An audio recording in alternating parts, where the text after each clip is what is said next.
अख्तर्स educational academy welcomes you all, जहां किया जाता है ऐसे टॉपिक पर डिस्कशन जिसका थ्योरेटिकल अप्रोच हार्डली और रेयरली कहीं अवेलेबल हो। आज के वीडियो क्लास में हम जिस टॉपिक पर डिस्कशन करेंगे वो टॉपिक फिजिक्स से इलेक्ट्रोस्टैटिक सेक्शन से इलेक्ट्रिक डाइपोल है, यानी अस्थिर वैद्युतिकी से विद्युत द्विध्रुव। इलेक्ट्रिक डाइपोल या विद्युत द्विध्रुव क्या होता है, आज हम इसी के बारे में आइडिया डेवलप करेंगे यानी सीखेंगे। इलेक्ट्रिक डाइपोल को डिफाइन करते हैं, परिभाषित करते हैं दो इलेक्ट्रिक चार्ज के कॉम्बिनेशन से। वो दोनों इलेक्ट्रिक चार्ज मैग्नीट्यूड में इक्वल होते हैं लेकिन साइन में अपोजिट होते हैं, नेचर में अपोजिट होते हैं। मीन्स एक पॉजिटिव और एक नेगेटिव, यानी दो विद्युत आवेश अगर समान मात्रा में हो, परिमाण में समान हो, लेकिन साइन में, चिन्ह में विपरीत हो, माने एक धनात्मक हो और एक ऋणात्मक हो, तो जो निकाय इससे बनेगा उसी निकाय को हम कहेंगे विद्युत द्विध्रुव। तो सबसे पहले हम इसे डिफाइन करते हैं और फिर फर्दर प्रोसीड करते हैं। ये है इलेक्ट्रिक डाइपोल का डिफिनीशन, यानी विद्युत द्विध्रुव की परिभाषा। क्लियर है यहाँ पर डिफिनीशन से, a system of two electric charges equal in magnitude but opposite in nature and separated by a very short distance, यानी दो विद्युत आवेशों का एक निकाय जो परिमाण में बराबर किंतु चिन्ह में विपरीत और एक दूसरे से अत्यंत अल्प दूरी पर स्थित हों। क्लियर है इसको समझना। पहले भी कहा था दो इलेक्ट्रिक चार्ज हों जो वैल्यू में तो इक्वल हों, मैग्नीट्यूड में इक्वल हों, लेकिन साइन में अपोजिट हों। जैसे अगर एक 10 कूलम का हम चार्ज लेंगे तो दूसरा -10 कूलम का लेंगे, ठीक है। और इसमें एक कंडीशन और है, पहले नहीं कहा था, यहाँ पर ये डिफिनीशन में है mention, separated by a very short distance, यानी दोनों ही चार्ज एक दूसरे से बहुत ही शॉर्ट डिस्टेंस से सेपरेटेड हों, अलग हों। तो अगर दो इक्वल और opposite charge very short distance पर, बहुत ही कम दूरी पर कहीं पर पाए जाएं, तो उससे बना हुआ जो सिस्टम होगा वही कहलाएगा इलेक्ट्रिक डाइपोल। क्लियर। अब इसको समझने के लिए एक डायग्राम यहाँ पर स्केच करते हैं। Let's draw. थोड़ी देर के लिए हम सपोज कर लेंगे दो इक्वल और अपोजिट चार्ज में एक चार्ज है -Q जो पोजीशन यानी पॉइंट A पर रखा है, और दूसरा चार्ज है +Q जो पोजीशन यानी पॉइंट B पर रखा है। और A और B दोनों पॉइंट के बीच का डिस्टेंस जो यहाँ पर है ये R है, लेकिन इस R को हमें काफ़ी स्मॉल शॉर्ट एज्यूम करना है, मानना है, ठीक है। तो अब इसके डिफिनीशन से जो यहाँ पर एक्सप्रेस्ड है, इस डिफिनीशन से यह इलेक्ट्रिक डाइपोल को कंस्टिट्यूट करेगा, फॉर्म करेगा। अब इसके बाद हम आते हैं इलेक्ट्रिक डाइपोल के बाद इलेक्ट्रिक डाइपोल मोमेंट पर। इलेक्ट्रिक डाइपोल मोमेंट यानी कि विद्युत द्विध्रुव आघूर्ण। इलेक्ट्रिक डाइपोल मोमेंट यानी विद्युत द्विध्रुव आघूर्ण, इसको हम P से व्यक्त करते हैं, P से एक्सप्रेस करते हैं। डिफाइन किया जाता है इलेक्ट्रिक डाइपोल मोमेंट को the product of either charge in magnitude and the length that is the distance between the charges of the dipole, यानी विद्युत द्विध्रुव के आवेश परिमाण में और इसकी लंबाई अर्थात दोनों आवेशों के बीच की दूरी का गुणनफल। सिंपल है इसको समझना। जो इलेक्ट्रिक डाइपोल है उसमें से किसी भी चार्ज को हमें मैग्नीट्यूड में लेना है, प्लस और माइनस में नहीं जाना है। तो किसी भी चार्ज को लेकर के अगर हम दोनों चार्ज के बीच का डिस्टेंस जो होता है उसी को हम डाइपोल का लेंथ भी कहते हैं, तो उससे हम अगर मल्टीप्लाई कर दें तो जो भी प्रोडक्ट आएगा, जो भी गुणनफल आएगा, वही कहलाएगा इलेक्ट्रिक डाइपोल का मोमेंट या the moment of electric dipole, जिसे हम हिंदी में विद्युत द्विध्रुव का आघूर्ण कहेंगे। तो अब हम इसको मैथमेटिकल फॉर्म दे सकते हैं, इस डिफिनीशन से मैथमेटिकल फॉर्म हम दे रहे हैं। मैथमेटिकली यानी गणितीय रूप से इलेक्ट्रिक डाइपोल मोमेंट को अगर हम P से एक्सप्रेस कर रहे हैं तो P इक्वल टू दिया जा रहा है Q इंटू R। Q से हम ऑलरेडी फैमिलियर हैं, ये इलेक्ट्रिक चार्ज को एक्सप्रेस करता है, विद्युत आवेश को व्यक्त करता है। और R जो इलेक्ट्रिक डाइपोल का दो चार्ज है, दोनों चार्ज के बीच की डिस्टेंस को, वो दूरी को वो व्यक्त करता है, एक्सप्रेस करता है। इसलिए इलेक्ट्रिक डाइपोल मोमेंट दिया जा रहा है P equal to Q into R। अब हम इस मैथमेटिकल फॉर्म से इलेक्ट्रिक डाइपोल मोमेंट को हम देखते हैं कि इसका SI यूनिट क्या होगा। एसआई यूनिट के साथ साथ हम ये भी देखेंगे कि यह स्केलर है या वेक्टर है, और फिर इसके बाद हम देखेंगे कि इसका डायमेंशनल फॉर्मूला क्या होता है। एसआई यूनिट या एसआई मात्रक, इलेक्ट्रिक डायपोल मोमेंट का जो इस मैथमेटिकल फॉर्म से एसआई यूनिट हो सकता है वो है coulomb metre. C stands for coulomb, M stands for metre. तो यहाँ C जो है वो इस इलेक्ट्रिक चार्ज के एसआई यूनिट को एक्सप्रेस कर रहा है, और M इस R को, जो दोनों चार्ज के बीच का डिस्टेंस या इलेक्ट्रिक डायपोल के लेंथ को एक्सप्रेस करता है, उसके लिए ये मीटर यूज किया जा रहा है यूनिट के तौर पर। तो अब यहाँ पर इसका जो इलेक्ट्रिक डायपोल मोमेंट का एसआई यूनिट हो सकता है वो हो रहा है कूलम्ब मीटर। तो कूलम्ब मीटर एसआई यूनिट होता है। अब आते हैं इलेक्ट्रिक डायपोल मोमेंट के नेचर को समझने के लिए कि यह वेक्टर है या स्केलर है। तो यह वेक्टर क्वांटिटी है, यानी यह सदिश है। इसका डायरेक्शन दिया जाता है नेगेटिव चार्ज से पॉजिटिव चार्ज की तरफ। इस डायग्राम में यहाँ पर अगर देखें तो हम समझ सकते हैं, पॉइंट ए पर नेगेटिव चार्ज रखा है और पॉइंट बी पर पॉजिटिव चार्ज रखा है। तो नेगेटिव चार्ज से पॉजिटिव चार्ज की तरफ जो डायरेक्शन फिक्स हो रहा है वही डायरेक्शन होगा इलेक्ट्रिक डायपोल मोमेंट का। तो इसको हम इस तरह से दिखला सकते हैं, वेक्टर P। तो P के ऊपर जो इलेक्ट्रिक डायपोल मोमेंट को शो करता है, एक्सप्रेस करता है, इसके ऊपर हम एक स्मॉल साइज एरो देते हैं जो इसके वेक्टर नेचर को शो करता है। तो इस तरह से यह इलेक्ट्रिक डायपोल मोमेंट का डायरेक्शन और यह इसके मैग्नीट्यूड को दोनों को यहाँ पर क्लियर करता है। अब इसके बाद हमारा थर्ड पॉइंट था इलेक्ट्रिक डायपोल मोमेंट का डायमेंशनल फार्मूला क्या हो सकता है। डायमेंशनल फार्मूला को डिटरमाइन करने के लिए हम इसी एक्सप्रेशन पर आते हैं। Dimensional formula of electric dipole moment, यानी विद्युत द्विध्रुव आघूर्ण का विमीय सूत्र। इसके लिए जो यहाँ पर एक्सप्रेशन है P = QR, तो यहाँ पर लिखेंगे Q × R। P का जो मैथमेटिकल एक्सप्रेशन है Q × R, हम P को रिप्लेस करते हैं Q × R से। अब P का डायमेंशनल फार्मूला क्लियर करने के लिए हम यहाँ पर Q और R दोनों का ही डायमेंशनल फार्मूला एक्सप्रेस करेंगे। Q जो इलेक्ट्रिक चार्ज है, इसका डायमेंशनल फार्मूला दिया जाता है IT। चूँकि हम जानते हैं dimensional formula of Q = IT होता है, तो इससे हम यहाँ पर एक्सप्रेस करेंगे IT। और ये R जो है वो लेंथ है या डिस्टेंस बिटवीन चार्जेस है। दोनों ही सूरत में इसका डायमेंशन जो बनेगा वो L बनेगा। तो यहाँ पर हम लिखेंगे इसे L। फाइनली हम इसे एक्सप्रेस कर सकते हैं इस तरह से L, T और I। या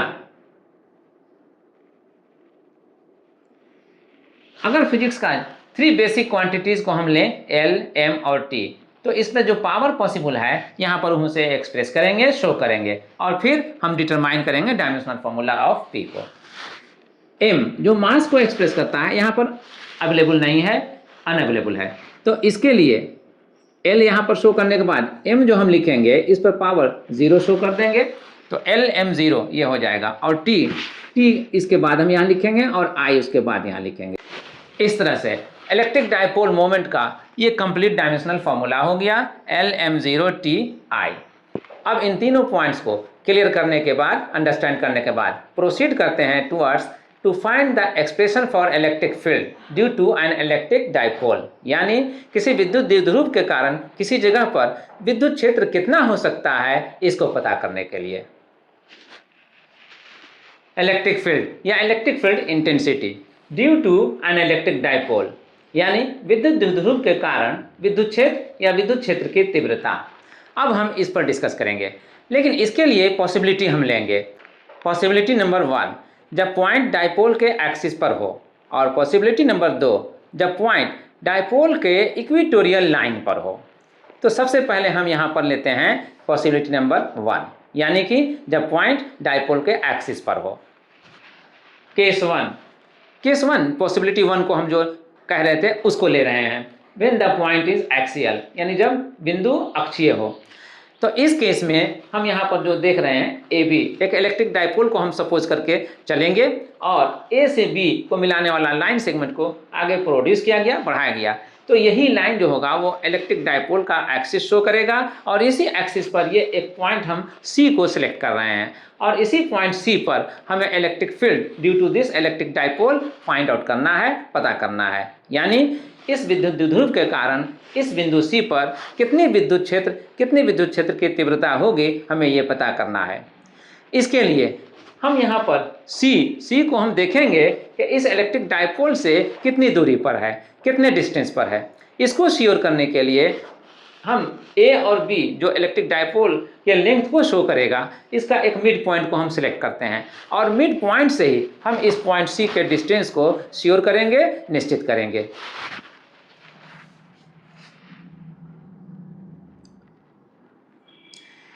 मान लिया हमने ये पॉइंट ओ मिड पॉइंट है इलेक्ट्रिक डायपोल का, ये मिड पॉइंट है, मध्य बिंदु है।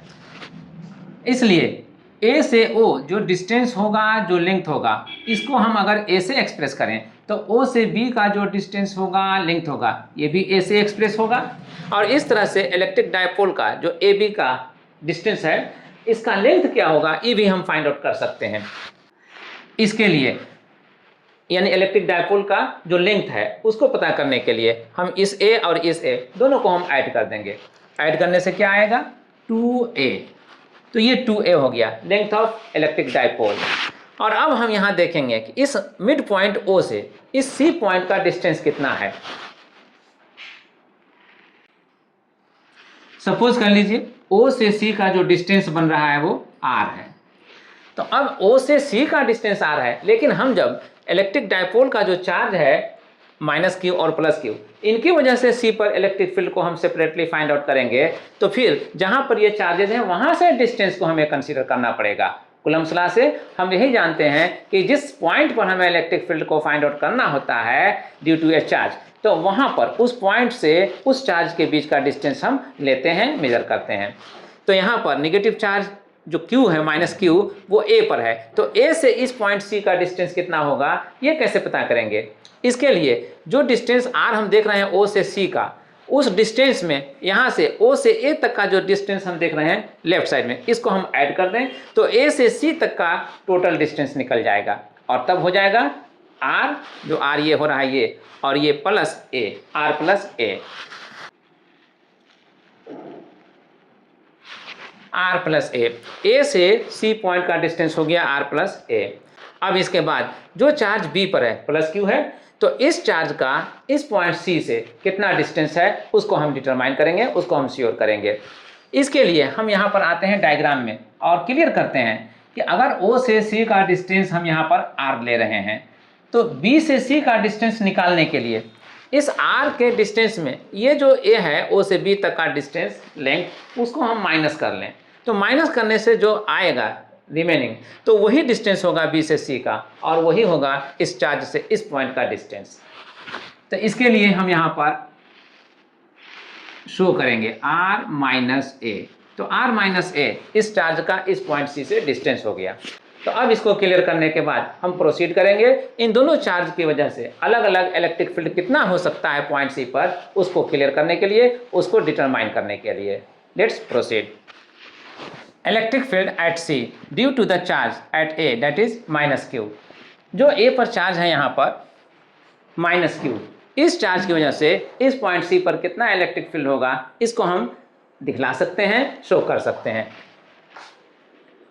मान लीजिए जो भी इलेक्ट्रिक फील्ड होगा उसको हम E1 से हम एक्सप्रेस करने जा रहे हों, तो E1 दिया जाएगा K टाइम्स -q बाय जो डिस्टेंस है, डिस्टेंस कितना है A से C, और ये डिस्टेंस हो रहा है यहाँ R प्लस A। तो यहाँ पर जो डिस्टेंस है R प्लस A, इसका स्क्वायर, तो इसके स्क्वायर का मतलब ये हुआ R plus A to the whole square. तो इससे दिया जाएगा इलेक्ट्रिक फील्ड पॉइंट C पर, किस चार्ज की वजह से, जो -q चार्ज है A पर, उसकी वजह से। अब इसका डायरेक्शन क्या होगा, चूंकि इलेक्ट्रिक फील्ड एक वेक्टर क्वांटिटी है, सदिश है, इसलिए इसका डायरेक्शन को यहाँ पर डिटरमाइन करना होगा, शो करना होगा। इलेक्ट्रिक फील्ड का डायरेक्शन अगर हम पॉजिटिवली चार्ज लेकर के चलते हैं, तो उस पॉइंट से जिस पॉइंट पर वो चार्ज है उससे उस पॉइंट की तरफ जाते हैं जिस पॉइंट पर हमें इलेक्ट्रिक फील्ड फाइंड आउट करना होता है, तो उसकी तरफ जाने वाला डायरेक्शन ही इलेक्ट्रिक फील्ड का डायरेक्शन होता है। यहाँ पर जो चार्ज निगेटिव है -q, इसको हम अंडर ब्रैकेट शो कर रहे हैं। इसका मतलब ये हुआ कि अब ये कंप्लीट जो चार्ज हो रहा है वो पॉजिटिव चार्ज की तरह शो हो रहा है। तो अब इसका डायरेक्शन जो होगा फील्ड E1 का, इसका डायरेक्शन इस चार्ज से जो मिलाने वाला लाइन हो रहा है A से C तक, इसके डायरेक्शन में होगा, यानी कि राइट वार्ड होगा। तो राइट वार्ड होगा तो हम यहाँ पर लिखेंगे that is vector OC। Direction को शो करने के लिए अब हम यहाँ पर इस राइट वार्ड के डायरेक्शन को हम इस पॉइंट के रेफरेंस में लें, तो जो राइट वार्ड डायरेक्शन इसमें डिटरमाइन हो रहा है, फिक्स हो रहा है, उसको हम O से C का डायरेक्शन एज रेफरेंस ले सकते हैं। यहाँ पर वही किया गया है, अलोंग OC। तो OC के अनुदेश,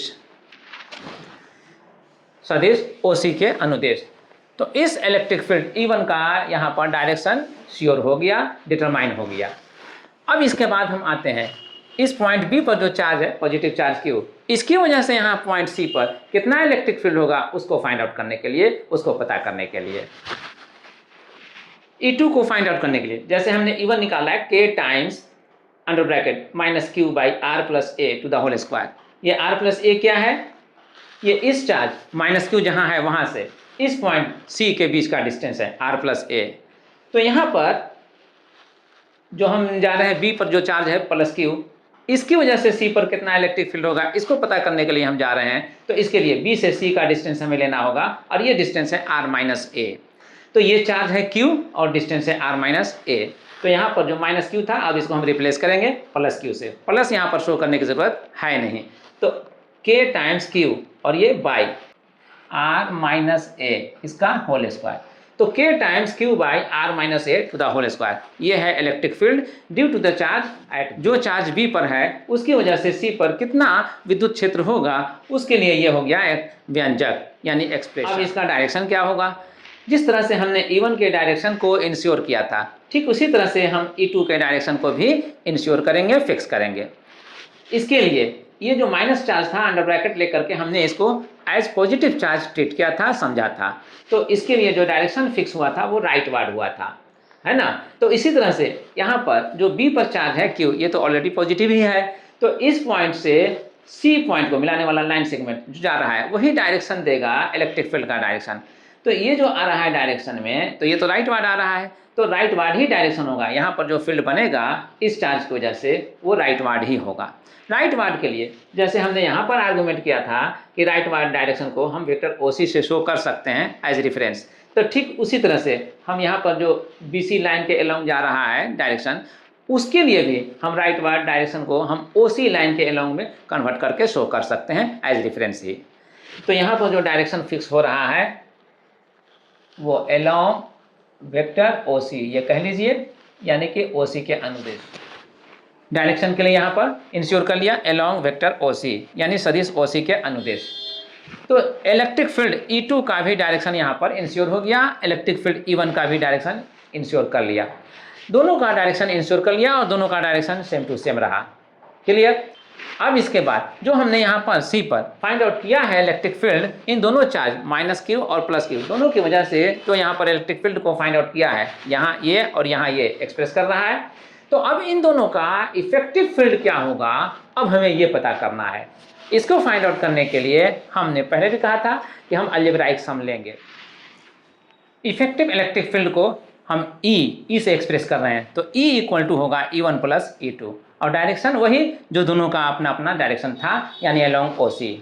यहाँ पर अलोंग OC वेक्टर से शो कर रहे हैं, OC सदिश के अनुदेश। तो अब हम E1 और E2 दोनों का वैल्यू हम लिखेंगे, दोनों का वैल्यू यहाँ पर देंगे। E1 को हम रिप्लेस करेंगे K times -q by r plus a to the whole square, इससे दिया जा रहा था, तो इसे हमें इसे रिप्लेस करेंगे। और E2 को हम रिप्लेस करेंगे इससे, जो इसका वैल्यू यहाँ पर हम देख रहे हैं K times q by r minus a to the whole square, इससे। अब डायरेक्शन तो यहाँ पर OC है ही अलोंग OC, तो हम इसको यहाँ पर अंडरस्टूड करते हुए आगे बढ़ते हैं, प्रोसीड करते हैं। इस स्टेप के बाद हम यहाँ आते हैं, यहाँ पर सिंप्लीफिकेशन का मैटर स्टैंड करता है। तो सिंप्लीफिकेशन में K और Q जो देख रहे हैं इसमें और इसमें दोनों में अवेलेबल है, तो दोनों जगहों से, दोनों टर्म्स से के क्यू को हम कॉमन लेते हैं। कॉमन लेने के बाद अंडर ब्रैकेट यहाँ पर रह जाता है, इसमें -1 क्यू के बदले में अब यहाँ पर आएगा -1, और जो डिनोमिनेटर है r+a² ये रह जाएगा एज इट इज।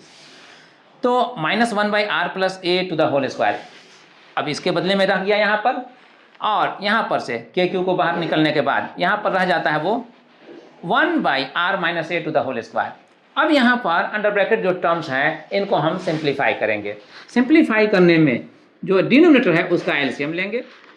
एलसीएम लेने के बाद r+a² जो यहाँ डिनोमिनेटर है इससे हम इस एलसीएम को डिवाइड करेंगे, जिससे ये कैंसिल हो जाएगा और रिमेनिंग रह जाएगा r-a²। इसी से हम यहाँ न्यूमरेटर को मल्टीप्लाई करेंगे तो पाएंगे r-a² और फिर अब इस टर्म के लिए आते हैं। यहाँ पर जो डिनोमिनेटर है r-a², अब इससे डिवाइड करेंगे इस एलसीएम को। डिवाइड करने में यहाँ जो r-a² देख रहे हैं ये कैंसिल हो जाएगा और रह जाएगा हमें r+a² एज कोसेंट। भागफल के नाम पर r+a² रह जाएगा। तो इसी से हम यहाँ 1 को मल्टीप्लाई करेंगे और तब लिखा जाएगा r+a²। अब यहाँ पर ब्रैकेट क्लोज करते हैं। अब नेक्स्ट स्टेप में हम क्या करेंगे, इसको भी एक्सपांड करेंगे और इसे भी एक्सपांड करेंगे। इसके पहले ये साइन ऑफ प्लस है, इसलिए इससे इसको कोई भी नुकसान नहीं होगा, लेकिन इससे पहले यहाँ पर साइन ऑफ माइनस है, तो इस साइन ऑफ माइनस की वजह से एक्सपांशन के बाद इसका जो भी साइन है वो चेंज करेगा। एज पर रूल वो चेंज करेंगे, ठीक है। तो एज पर रूल इसका सिंप्लीफिकेशन यहाँ पर किया। अब यहाँ पर जो हम देख रहे हैं -r² -a² + 2ra, इसको अंडरस्टैंड करने के लिए हम यहाँ पर इसका हेल्प लेते हैं। r-a² को हम एक्सपांड करेंगे तो r² + a² - 2ra होगा, बट अब इसका साइन इस माइनस साइन के वजह से चेंज करेगा, और चेंज करने में यहाँ जो r² अंडरस्टूड है पॉजिटिव साइन के साथ, वो यहाँ पर नेगेटिव साइन में आ जाएगा। इसी तरह से a² जो पॉजिटिव साइन के साथ है वो भी माइनस साइन के साथ आ जाएगा, और -2ra जो यहाँ पर साइन माइनस है वो इस माइनस साइन के वजह से पॉजिटिव हो जाएगा, तो +2ra यहाँ पर आया। तो अब इतना कुछ क्लियर करने के बाद यहाँ पर r² माइनस और r² प्लस ये कैंसिल हो जाएगा, a² माइनस और a² प्लस ये भी कैंसिल हो जाएगा। तो 2ra दोनों पॉजिटिव रह गया और दोनों अब ऐड हो जाएगा। साथ में जो डिनोमिनेटर हम देख रहे हैं r+a दोनों का प्रोडक्ट और इसका होल स्क्वायर हमने कॉमन ले लिया है। जो यहाँ पर टर्म्स था r+a² r-a² यहाँ पर स्क्वायर को कॉमन लेकर के हम एक्सप्रेस कर रहे हैं, और तब r+a का होल स्क्वायर हम लिख रहे हैं। तो E जो आया इस टर्म को सिंप्लीफाई करने के बाद KQ टाइम्स 4ra आया, 2ra + 2ra 4ra/r² - a²। ये हाँ जो डिनोमिनेटर देख रहे हैं r+a ये कन्वर्ट हो जाएगा अलजेब्राइकली r² - a² में, इसीलिए यहाँ पर r² - a² में चेंज किया। और अब इन दोनों के लिए यहाँ पर पावर 2 जो था वो कॉमन था, तो वो पावर यहाँ भी है। तो अब r² - a² ये आया। अब यहाँ पर हम कंपेयर करेंगे a² को r² के साथ। a क्या है, half length of the dipole. r क्या है, r जो है वो डाइपोल का मिड पॉइंट से उस पॉइंट का डिस्टेंस है जिस पॉइंट पर इलेक्ट्रिक फील्ड फाइंड आउट करना है।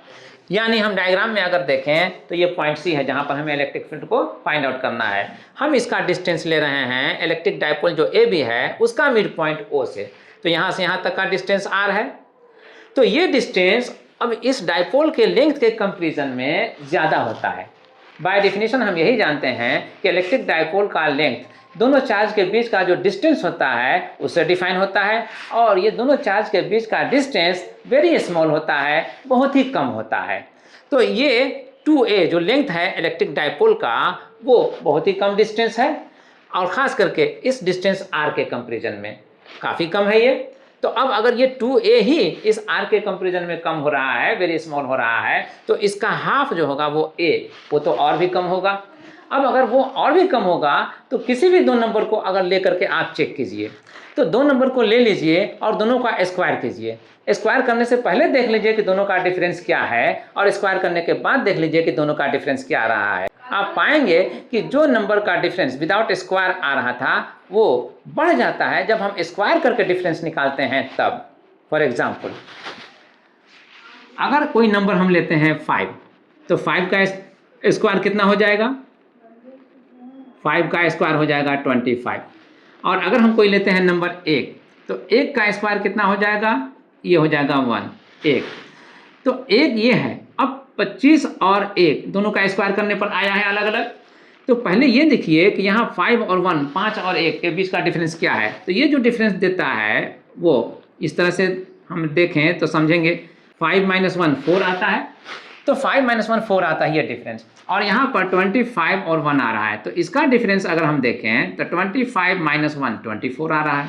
तो पहले जो डिफरेंस आ रहा था 4 का आ रहा था, अब जो डिफरेंस आ रहा है 24 का आ रहा है। तो डिफरेंस तो और बढ़ गया ना। तो इस तरह से हम किसी भी दो नंबरों को कंपेयर करें विदाउट स्क्वायर और आफ्टर स्क्वायरिंग, दोनों का डिफरेंस जो होता है विदाउट और आफ्टर में बढ़ जाता है। तो इस क्लैरिफिकेशन के साथ हम ये समझ सकते हैं कि अगर a r के कंपेरिजन में कम है, काफ़ी कम है, तो इसका स्क्वायर r के स्क्वायर के कंपेरिजन में और भी कम होगा। और वैसी सूरत में हम a स्क्वायर को r स्क्वायर में हम माइनस करें या ना करें, बहुत ज़्यादा का फर्क नहीं आएगा। फॉर सिंपलिसिटी हम यहाँ r square minus a square को रिड्यूस करके r स्क्वायर में शो करेंगे। ये रीजन देते हुए जिसमें हम दिखला रहे हैं r more than a, then r square much more than a square. It means यानी इसके माने r square minus a square will be approximately r square. तो r square minus a square को हम रिप्लेस करेंगे r स्क्वायर से, इसलिए r square minus a square के बदले में अब यहाँ पर r स्क्वायर शो कर रहे हैं, और तब यहाँ पर जो होल स्क्वायर था वो एज इट इज यहाँ पर रहा। न्यूमरेटर में जो यहाँ पर देख रहे थे, अब यहाँ पर देख रहे हैं यहाँ k से k रखा यहाँ पर, बट q को इस 4ra में से a को 2 के साथ लेकर के q के साथ अंडर ब्रैकेट शो कर दिया। अब बचा 4 में एक फैक्टर जब 2 ले लिया तो 2, एक फैक्टर बच गया और 2, वो 2 इस r के साथ यहाँ पर सेपरेट कर दिया। अब यहाँ पर इसके बाद हम कह सकते हैं कि e = k, ये जो साइन है यहाँ पर इस तरह का, ये अप्रोक्सीमेटली इक्वल टू कहलाता है, माने लगभग बराबर। तो इसलिए अब हम यहाँ पर इसके बाद k times q × 2a, q × 2a क्या है? ये चार्ज और दोनों चार्ज के बीच का डिस्टेंस का प्रोडक्ट शो कर रहा है। तो बाय डेफिनेशन यह इलेक्ट्रिक डाइपोल मोमेंट हो गया, यानी विद्युत द्विध्रुव का आघूर्ण हो गया, और इसे p से हम शो करेंगे। तो यहाँ पर हम लिखेंगे p।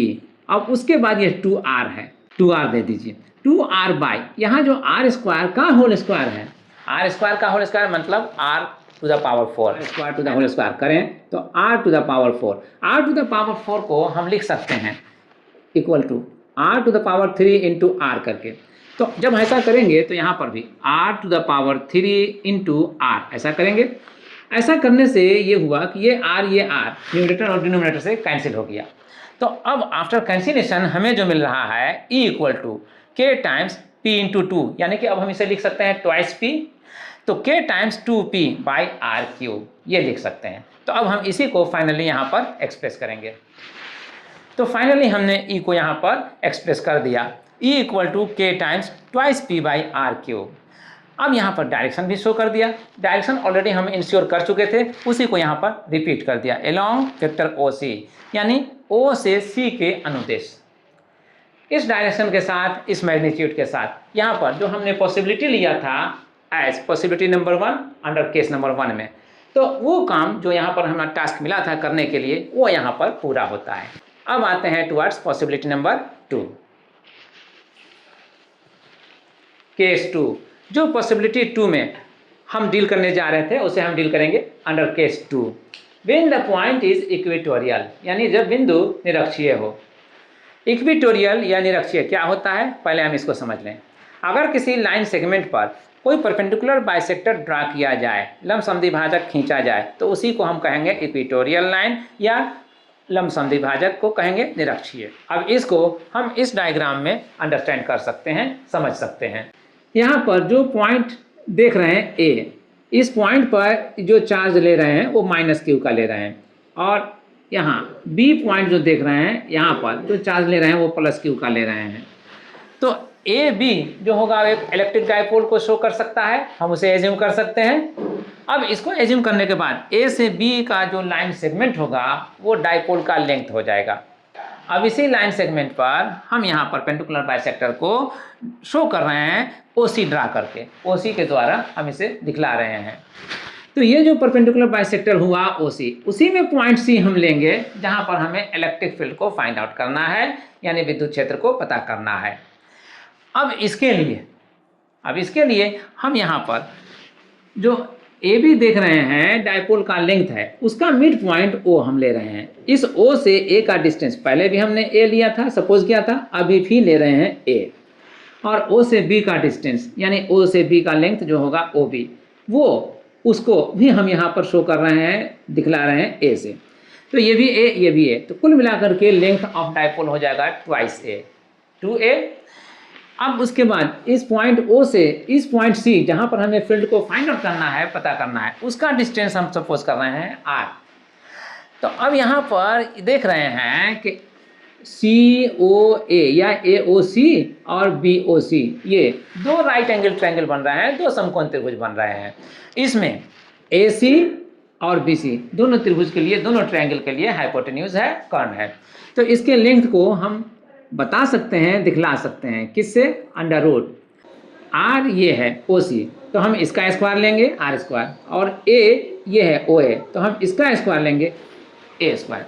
तो R स्क्वायर और A स्क्वायर जो होगा उसका स्क्वायर रूट देगा A से C तक का लेंथ, ये दे देगा। और ठीक जितना ये लेंथ में आएगा उतना ही BC भी लेंथ में आएगा, इसलिए हम इसके लिए भी यही एक्सप्रेशन लिखेंगे, under root R square plus A square. अब इन दोनों के लेंथ को क्लियर करने के बाद हम आते हैं यहाँ पॉइंट ए पर जो चार्ज है -q, इसकी वजह से इस पॉइंट सी पर कितना फील्ड हो सकता है इसको पता करते हैं। और इस पॉइंट बी पर जो चार्ज है +q, इसकी वजह से जो सी पर इलेक्ट्रिक फील्ड हो सकता है वो कितना होगा इसको पता करते हैं। दोनों को सेपरेटली पता करने के बाद फिर देखेंगे कि ये इफेक्टिव वैल्यू क्या देते हैं। फ्रॉम द फिगर शोन, जो चित्र दिया है यहाँ पर, फिगर दिया है यहाँ पर, उसके रेफरेंस में हम यहाँ पर चलेंगे। E field at C due to the charge -q, यानी सी पर आवेश -q के कारण ई क्षेत्र कितना होगा, जो भी होगा हम उसके लिए E1 से एक्सप्रेस करेंगे। इसलिए E1 equal to k times -q under bracket ले रहे हैं बाई AC स्क्वायर। AC जो डायग्राम में हम देखेंगे तो यहाँ पर पाएंगे ए पर जो चार्ज -q है, यहाँ से पॉइंट सी का जो डिस्टेंस है वही AC है, और इसी का हम यहाँ पर स्क्वायर कर रहे हैं। तो इलेक्ट्रिक फील्ड जो होता है वो किसी भी चार्ज की वजह से किसी भी दूसरे पॉइंट पर कितना इलेक्ट्रिक फील्ड हो रहा है वो दिया जाता है k times q by R square से। q जो चार्ज हम लेते हैं वो, यहाँ पर उस q के बदले में -q ले रहे हैं, और R स्क्वायर जो डिस्टेंस होता है चार्ज से उस पॉइंट का, वो यहाँ पर जो डिस्टेंस हो रहा है AC हो रहा है, A से C।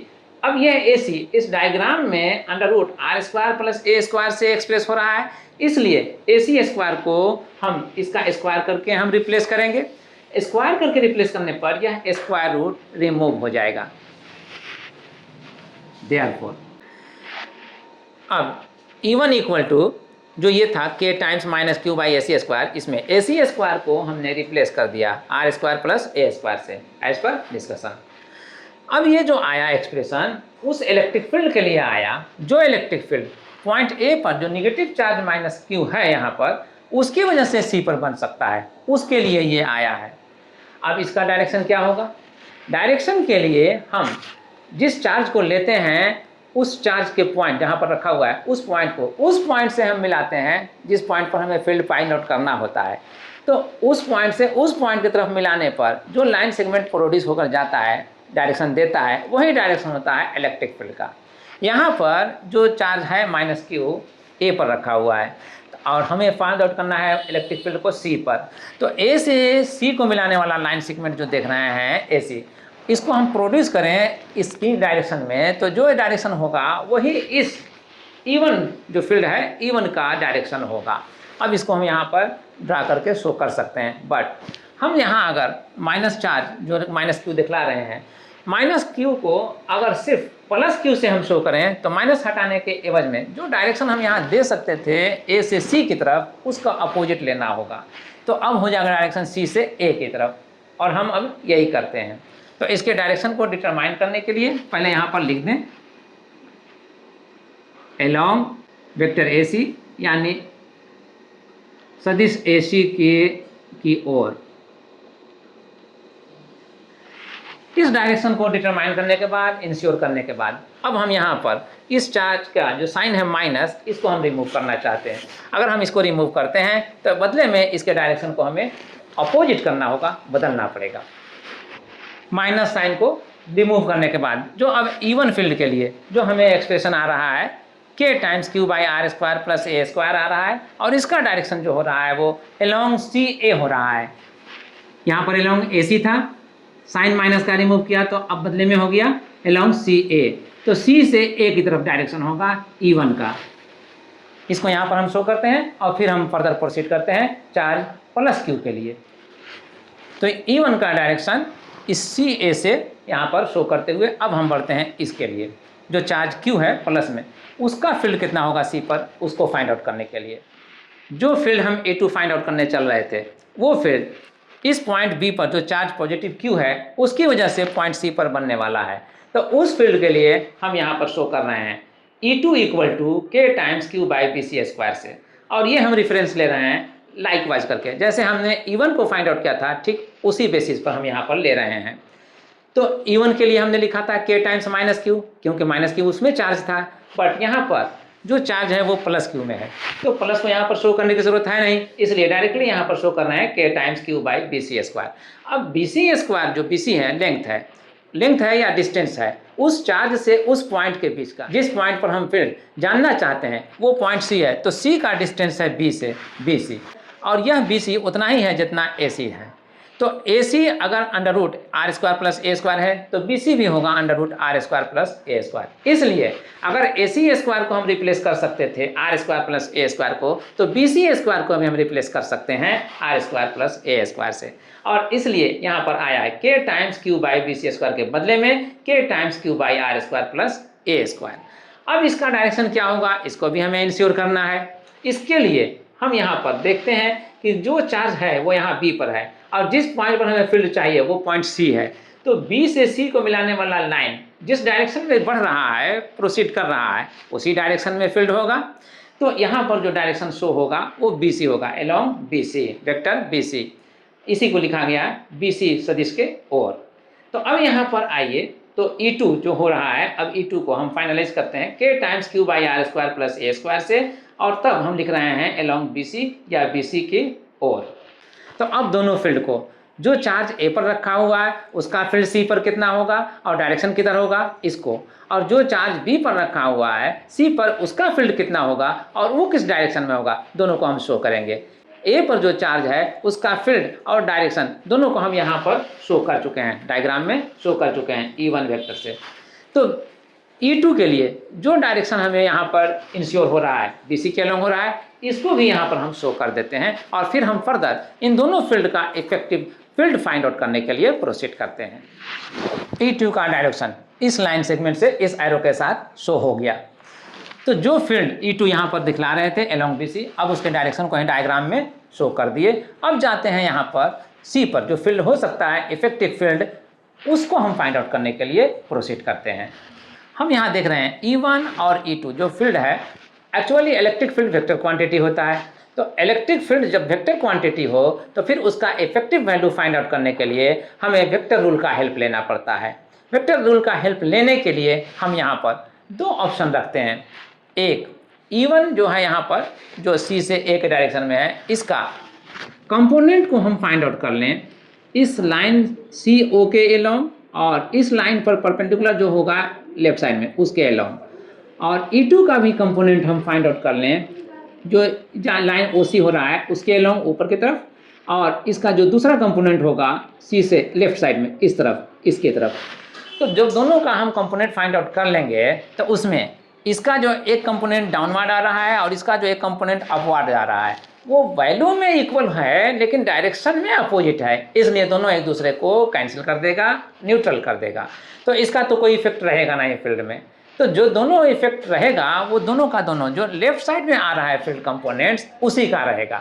तो सी पर इस डायपोल की वजह से जो भी फील्ड बनेगा वो इसी डायरेक्शन में बनेगा, जो इस ओसी लाइन के परपेंडिकुलर लेफ्टवर्ड होगा। तो एक ऑप्शन तो ये है कि हम इस तरह से फाइंड आउट करें। दूसरा ऑप्शन ये है कि हम जो वेक्टर रूल कहता है एक फील्ड का डायरेक्शन E1 इससे एक्सप्रेस हो रहा है और एक फील्ड को हम डायरेक्शन के साथ इस E2 से एक्सप्रेस कर रहे हैं, इस लाइन से एक्सप्रेस कर रहे हैं। दोनों के बीच में जो ये एंगल है हम इसको यहाँ पर डिटरमाइन कर लें, फिक्स कर लें, और उसके बाद दो वेक्टर जो किसी एंगल पर इंक्लाइंड होते हैं उसका रिजल्टेंट के लिए जो रिजल्टेंट का फॉर्मूला है उसको यूज करते हुए उसका रिजल्टेंट फाइंड आउट कर लें। हम यहाँ पर ऑप्शन 1 को यूज करेंगे। Let's proceed.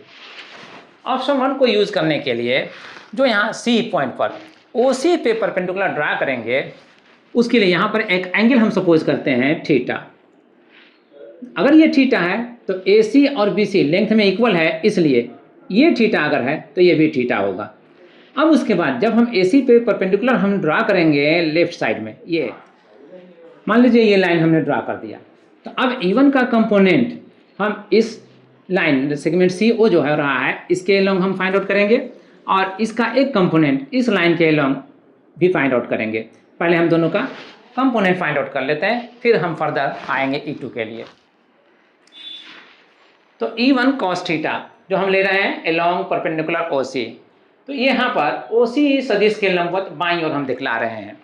ये जो लाइन खींचा है OC पर परपेंडिकुलर वो तो लेफ्टवर्ड ही खींचा है, तो जो डायरेक्शन इसका होगा E1 का कंपोनेंट का इस लाइन के अलोंग वो बाएं साइड में ही होगा, लेफ्टवर्ड ही होगा, इसलिए यहाँ पर लिखा है बाईं ओर। तो यहाँ भी हम क्लियर कर देते हैं लेफ्टवर्ड क्लियर करने के बाद अब हम E1 के वैल्यू जो यहाँ पर है उसको यहाँ पर रखेंगे।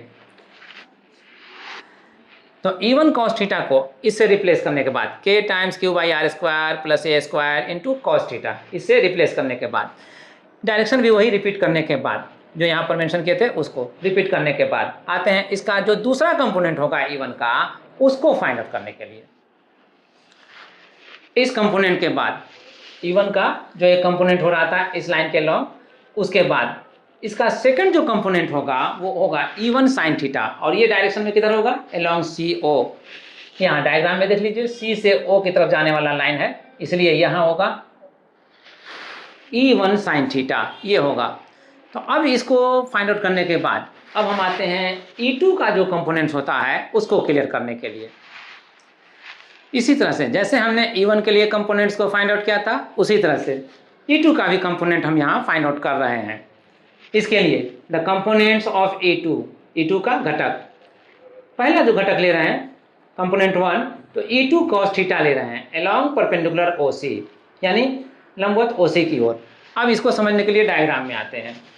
E2 का डायरेक्शन लेने के लिए हम जो OC के परपेंडिकुलर लाइन लेफ्टवर्ड दिखला रहे हैं इस तरफ, तो उसके साथ हम यहाँ पर एंगल लेते हैं। ये एंगल कितना होगा, तो ज्योमेट्रिकली अगर हम इस डायग्राम में देखें तो ये लाइन और ये लाइन चूँकि पैरेलल हो रहा है, इसलिए जितना एंगल ये होगा उतना ही एंगल ये भी होगा। ये एंगल थीटा है, थीटा सपोज किया हुआ है, इसलिए ये एंगल भी थीटा होगा, तो ये थीटा होगा। अब इस थीटा के साथ इसका कंपोनेंट जो इस डायरेक्शन में होगा वो कंपोनेंट होगा E2 cos थीटा। E2 को हम रिप्लेस कर रहे हैं K times Q by R square plus A square से, cos theta as it is रहेगा। इस डायरेक्शन में डायरेक्शन के लिए यहाँ पर जो OC के परपेंडिकुलर हो रहा है ये डायग्राम दिखला रहा है लेफ्टवर्ड, तो इसका डायरेक्शन भी लेफ्टवर्ड होगा। OC के परपेंडिकुलर लेफ्टवर्ड, OC ये हो गया, इसका परपेंडिकुलर ये हो गया, तो लेफ्टवर्ड ये हुआ।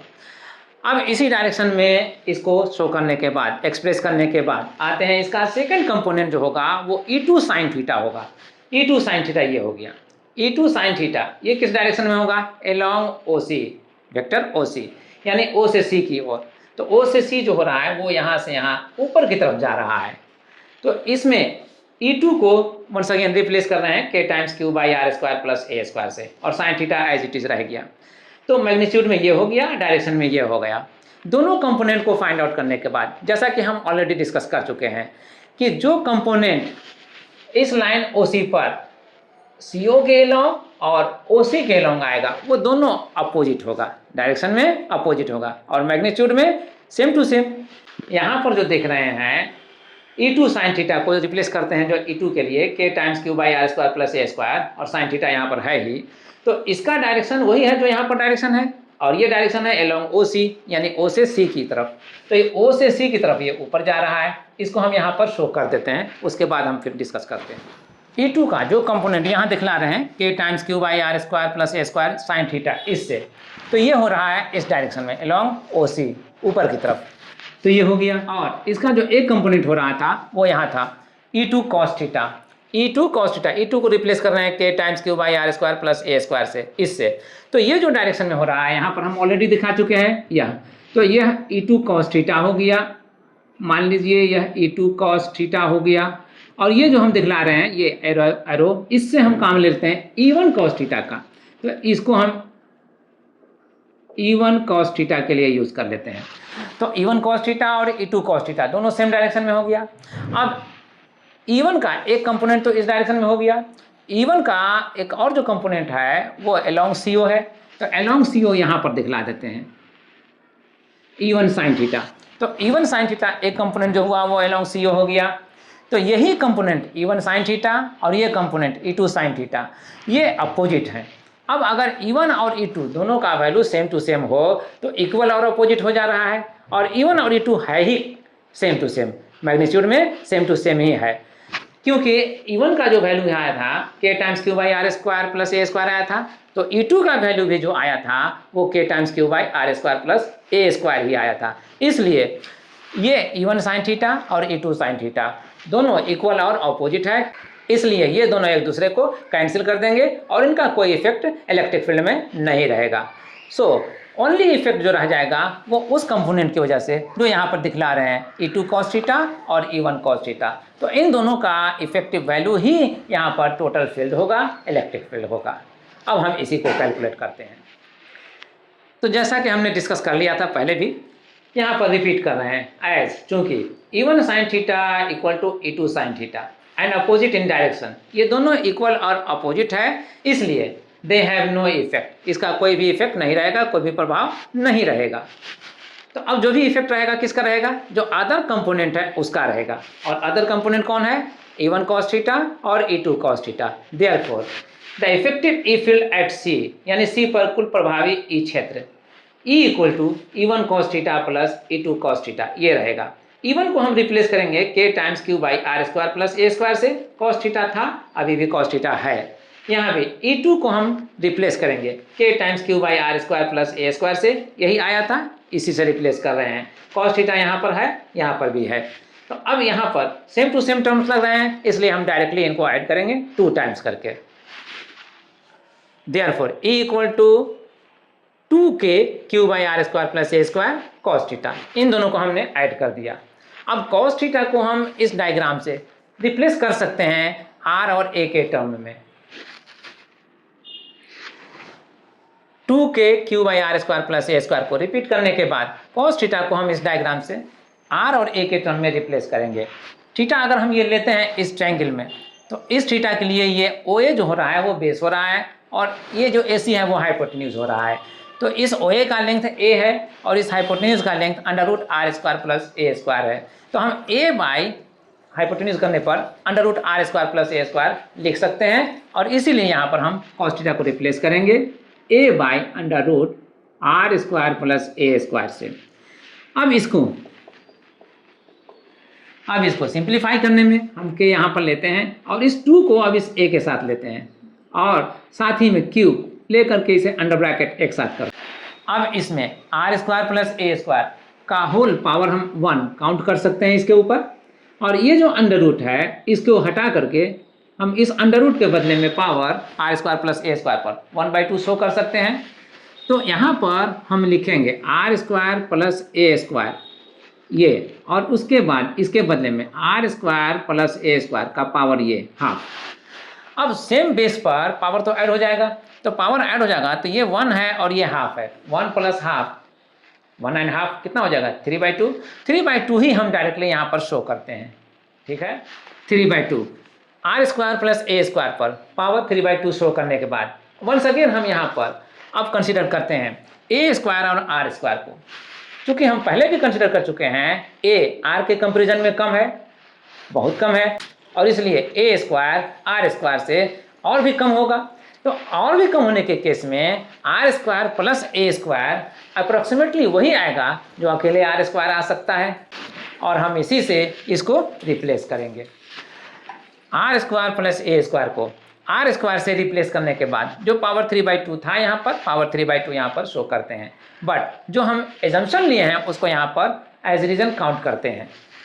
Since r more than a, therefore r square much more than a square, therefore r square plus a square approximately equal to r square।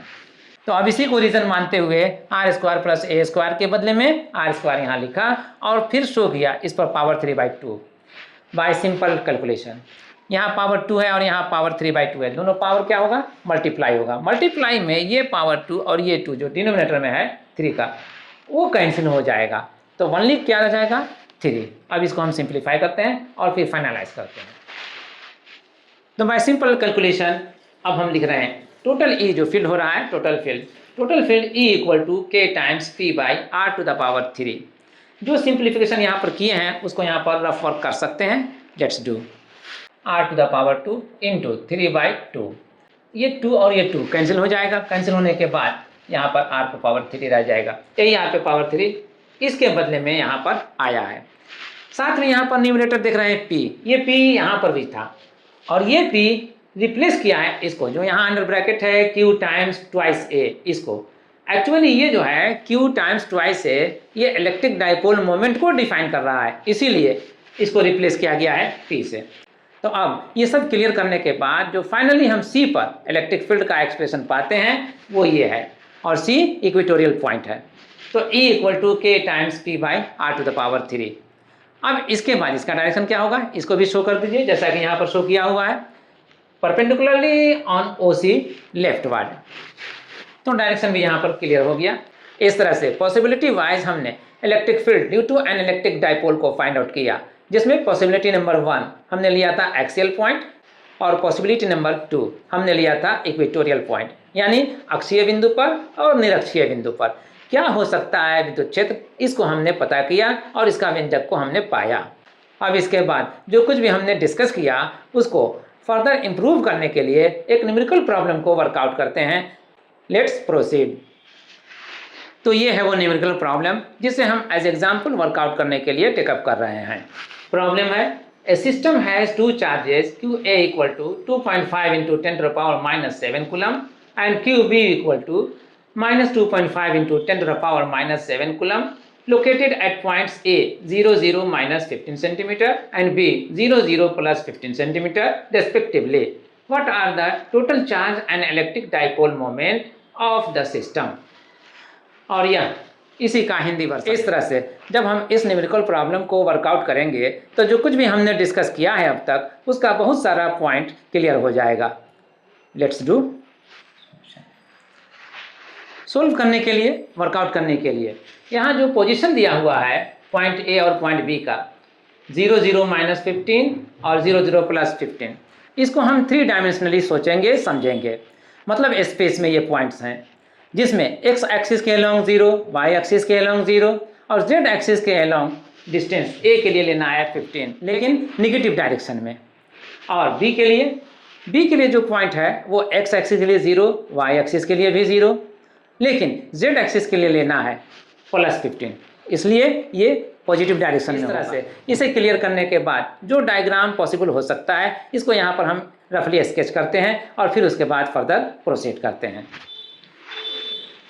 मान ले रहे हैं जहाँ x एक्सिस, y एक्सिस और z एक्सिस मीट करते हैं, मिलते हैं, वो पॉइंट ओरिजिन है O। तो इसके रिस्पेक्ट में हमें x और y एक्सिस के अलोंग 0 0 यहाँ पर जो दिया हुआ है उसको शो करने की ज़रूरत नहीं है।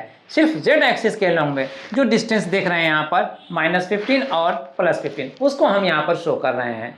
उसके लिए ओरिजिन से नीचे 15 सेंटीमीटर पर यहाँ पर देख रहे हैं इस पॉइंट A को, और ओरिजिन से ऊपर, O से ऊपर यहाँ पर ये पॉइंट देख रहे हैं B 15 सेंटीमीटर एबव। तो ये जो लाइन बनेगा O से होते हुए AOB, ये होगा Z एक्सिस जिसमें O उस पर ओरिजिन होगा। तो अब इसको क्लियर करने के बाद अब यहाँ पर देखेंगे कि इस पॉइंट A पर भी एक चार्ज है और इस पॉइंट B पर भी एक चार्ज है। तो A पर जो चार्ज है वो है QA और B पर जो चार्ज है वो है QB, दोनों चार्ज हैं। दोनों चार्ज से जो ये सिस्टम बनेगा उस सिस्टम का कुल कितना चार्ज है ये फाइंड आउट करना है। यही यहाँ पर लिया हुआ है, what are the total charge, यही चार्ज हमें टोटल चार्ज फाइंड आउट करना है। तो टोटल चार्ज फाइंड आउट करने के लिए हम यहाँ पर लेंगे, अगर हम टोटल चार्ज को फाइंड आउट करना चाहते हैं तो मान लेते हैं टोटल चार्ज Q है, तो Q जो होगा वो QA और QB जो दिया हुआ है उन दोनों का सम होगा, अलजेब्राइक सम। यहाँ पर QA का वैल्यू जो दिया हुआ है 2.5 इंटू 10⁻⁻7 कूलम दिया हुआ है। अभी यूनिट को छोड़ते हैं और फिर आते हैं QB जो चार्ज दिया हुआ है यहाँ वैल्यू में, उसको मेंशन करने के लिए, उसको लिखने के लिए। तो प्लस करते हैं और QB का जो वैल्यू है यहाँ पर माइनस में है, तो माइनस के लिए ब्रैकेट यूज करते हैं और -2.5 इंटू 10⁻⁻7 ये लेते हैं।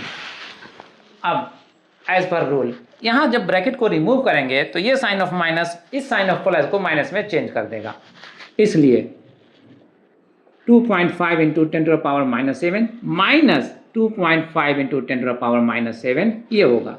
क्लियरली दोनों वैल्यू में इक्वल है, मैग्नीट्यूड में इक्वल है और साइन में अपोजिट है, तो दोनों क्या होगा, कैंसिल हो जाएगा, तो फिर क्या आएगा 0। इस तरह से हम यहाँ पर देख रहे हैं कि total charge of the system कितना आ रहा है 0, यानी कि कोई भी चार्ज उसमें नेट नहीं रहेगा। अब इसको आंसर करने के बाद एक पार्ट का तो ये आंसर हो गया। अब इसके बाद आते हैं इलेक्ट्रिक डाइपोल मोमेंट निकालने के लिए, जो यहाँ पर पूछा जा रहा है। यहाँ पर था ना what are the total charge and के बाद यहाँ पर पूछा जा रहा है electric dipole moment of the system. तो अब इलेक्ट्रिक डाइपोल मोमेंट को फाइंड आउट करने के लिए हमने डिफाइन किया था इलेक्ट्रिक डाइपोल को चार्ज और चार्जों के बीच के डिस्टेंस का प्रोडक्ट से। अब हम इसी को यूज करेंगे और इसका डाइपोल मोमेंट फाइंड आउट करेंगे। इलेक्ट्रिक डाइपोल मोमेंट को डिफाइन किया जाता है P equal to Q into R से। P इलेक्ट्रिक डाइपोल मोमेंट को एक्सप्रेस करता है और Q इलेक्ट्रिक चार्ज को और R चार्ज के बीच का डिस्टेंस को।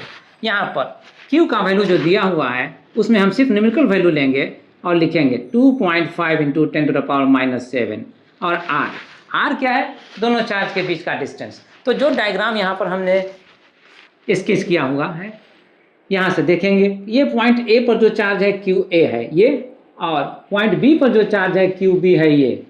तो इस दोनों चार्ज के बीच का जो डिस्टेंस होगा वो यहाँ से यहाँ तक के बीच का डिस्टेंस होगा, और ये डिस्टेंस कितना होगा, नेचुरली जो यहाँ पर डिस्टेंस देख रहे हैं बिलो द ओरिजिन यहाँ पर देख रहे हैं -15 और एबव द ओरिजिन यहाँ देख रहे हैं 15, दोनों को हम ऐड कर देंगे तो A से B का डिस्टेंस निकल जाएगा और ये होगा 15 + 15 30। यहाँ पर x और y एक्सिस के अलोंग 0 0 है, तो यहाँ भी x और y एक्सिस के अलोंग 0 0 है, इसलिए हम डायरेक्ट यहाँ पर ऐड कर रहे हैं A से B तक का डिस्टेंस निकालने के लिए, और वो हो रहा है 30। तो 30 सेंटीमीटर में हो रहा है, इसको हम SI यूनिट मीटर में कन्वर्ट करेंगे बाय मल्टीप्लाइंग इट विद 10⁻⁻2, यानी कि 30 सेंटीमीटर को 10⁻⁻2 से मल्टीप्लाई करते हुए इसे मीटर में कन्वर्ट करेंगे, और तब R का जो वैल्यू यहाँ पर आएगा वो होगा R का वैल्यू 30 इंटू 10⁻⁻2। अब इसके बाद यहाँ पर तो अब सिंप्लीफिकेशन का मैटर बनता है, तो सिंप्लीफिकेशन में यहाँ जो 30 का 0 देख रहे हैं उससे हम 110 ले सकते हैं, 110 ले लेंगे तो ओनली 3 रह जाएगा इसका, और अब कह सकते हैं कि जो 110 यहाँ पर से हम लेंगे उस 10 की वजह से इसका डेसिमल पॉइंट रिमूव हो जाएगा और तब ये आएगा 25। तो 25 ये और 3 ये, 25 3 जा 75, वैसे मल्टीप्लाई कीजिए, सिंप्लीफाई कीजिए, या डायरेक्टली ऐसे भी मल्टीप्लाई कीजिए, 25 3 जा 75 और डेसिमल देंगे तो 7.5, लेकिन इस 0 की वजह से डेसिमल रिमूव हो जाएगा तब भी 75। तो इस तरह से इसका टोटल वैल्यू जो आ रहा है 75 आ रहा है, और 10⁻⁻7 यहाँ और 10⁻⁻2 यहाँ, 10⁻�9 ये आ रहा है। तो ये आएगा 75 इंटू 10⁻⁻9।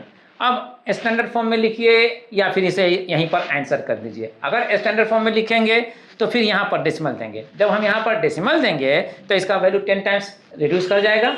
मेंटेन करने के लिए इसको हम 10 से मल्टीप्लाई करेंगे, तो 10 से मल्टीप्लाई करने में जो 10⁻⁻9 है अब -9 नहीं रहेगा बल्कि -9 + 1 होगा, तो हो जाएगा -8। तो ये या तो हम 75 इंटू 10⁻⁻9 इसी को आंसर कर दें, या फिर हम यहाँ पर लिखें 7.5 इंटू 10⁻⁻8 और कूलम्ब मीटर, इसको हम पढ़ेंगे कूलम्ब मीटर, और तब हम यहाँ पर आंसर करें। तो दोनों में से कोई भी आंसर करेंगे, हमारा वर्कआउट हो जाएगा। इसके साथ ही आज का क्लास अब कंक्लूड करते हैं। उम्मीद है आज का क्लास आपके लिए यूजफुल रहा होगा। अगर कहीं पर कोई डाउट है, कहीं पर कोई कॉम्प्लिकेशन है, तो प्लीज़ कमेंट बॉक्स में अपने कमेंट के ज़रिए फीडबैक दीजिए। आने वाले किसी न किसी वीडियो क्लास में जहां कहीं भी पॉसिबल हुआ उसे क्लियर किया जाएगा। इसके साथ ही अब आज का क्लास हम कंक्लूड करते हैं। मिलते हैं फिर किसी वीडियो क्लास में, फिर किसी टॉपिक पर डिस्कशन करने के लिए। Thank you.